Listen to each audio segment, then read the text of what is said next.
Hi, my name is Allie Denton, and this is my Exam 1 mini video for genetics. In this video, we will be looking at the full house pedigree and how brown hair is transferred throughout their family. Here I have highlighted the 3 members of the family who have brown hair: Danny, Nick, and Jesse. Now, how is this hair inherited?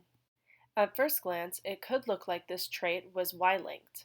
We can go ahead and quickly eliminate this one because Nikki and Alex's father and grandfather both have the trait, yet they do not. Now let's take a look at autosomal recessive.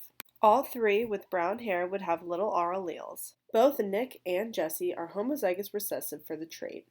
Pam and Irene are not, so we must use a Punnett square to figure out what their genotype might be. In the Punnett square in the top left corner, you can see the probability for the genotypes of Pam and Jesse. In order for Irene and Nick to show offspring that do and do not have the traits, it's only correct to assume that Irene and Pam are both heterozygous for the dominant trait. Now, with Pam and Danny's genotypes looking similar to Irene and Nick's, we can assume that all of their children are heterozygous dominant. And from this we can tell that the trait is autosomal recessive.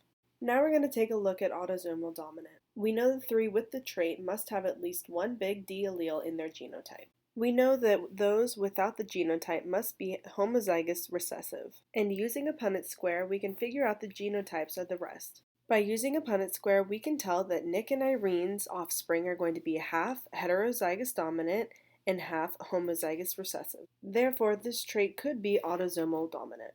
Well, what about X-linked recessive? For these individuals to be X-linked recessive, they would have the little r alleles. The individuals without the trait would have at least one big r allele. By using a Punnett square shown in the top left corner, we can figure out the odds of the genotypes of the other individuals without the trait.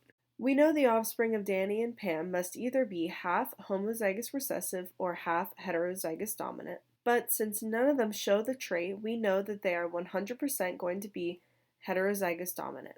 And because of this, we can tell that this trait is possibly X-linked recessive. To find out if this trait is also X-linked dominant, it's going to look similar to X-linked recessive, except the 3 that we know have the trait are going to have the uppercase D. Since Irene does not have the trait, she will have 2 lowercase d alleles. Pam takes the alleles on the X chromosome from both her mother and her father, but since this is the case, she will also have to have the trait. In the top left corner, you can see the Punnett square to see the possible genotypes that Pam would have. Since being homozygous recessive would not be a possibility, then this is not X-linked dominant. We are now left with 3 possible ways that this trait could have been inherited.